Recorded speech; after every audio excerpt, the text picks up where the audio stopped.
On se retrouve pour du Dragon Ball, toujours Piccolo Daimao versus Goku. Franchement, j'ai lu le combat. Le combat est très intense, très intéressant et je me suis pas ennuyé une seule seconde. Alors Piccolo avait libéré son plein potentiel, du coup il part directement à la charge en direction de Goku pour l'attaquer. On voit que Goku il esquive le premier coup. Par contre, celle-ci, il n'a pas esquivé son gros point. Le point de Piccolo, ça prend tout le corps de Goku quasiment. Et là, c'est le premier coup qu'il met à Goku depuis qu'il a son plein potentiel à 100%. Là, tu peux voir les dégâts que ça provoque. On n'est plus sur du Dragon Ball. En fait, ce combat-là, c'est la transition entre Dragon Ball et Dragon Ball Z. Et ça enchaîne directement. Goku, il est dans la terre. Kamehameha. Il se prépare déjà à envoyer un Kamehameha. Et là, tu peux voir que Piccolo, il est étonné parce qu'il lui a mis toute sa force à ce coup-là.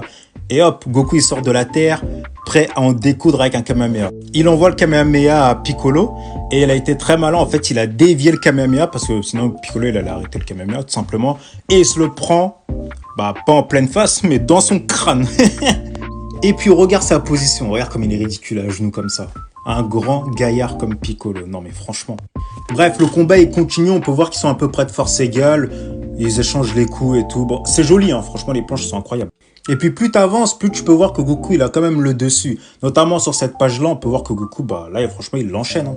Piccolo n'arrive plus à toucher Goku. Jusqu'au moment où il y a un petit moment d'inattention de la part de Goku et il se mange son laser, là, au niveau de son genou, du coup, il peut plus marcher. Mais il en faut plus pour Goku qui utilise son Nyambo, son bâton magique, pour attaquer Piccolo. Mais Piccolo arrive quand même à projeter son bâton magique à l'aide d'une boule de feu. Et là, il prépare son attaque ultime, comme tu peux le voir sur la case tout en bas. Et là, il a tout lâché.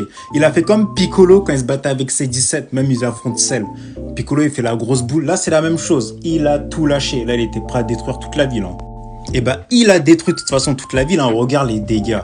En fait, ce combat-là, c'est la transition entre Dragon Ball et Dragon Ball Z pour moi. Là, on est plus sur du Dragon Ball. Et comme tu peux le voir, franchement, c'est magnifique, hein, moi, je trouve. Hein. Les cases, elles sont vraiment belles. Et tu peux voir que la ville, elle a complètement disparu. Hein. Franchement, Piccolo, il est très fort, hein, je trouve, comme personnage. Mais heureusement, grâce à Tenchi Han, Goku a pu être sauvé. Il a utilisé, comment ils appellent ça, la danse de l'air. Bref, je sais plus c'est comment ils disent ça en japonais, le buku, je sais pas quoi. Mais bon, en tout cas, il a été sauvé. Et franchement, l'explosion, ça a détruit toute la ville. Hein. Là, on n'est plus sur du Dragon Ball Topai Pai. Bref, en tout cas, pour la suite, on se retrouve demain. Et pour la conclusion, tout simplement. Voilà.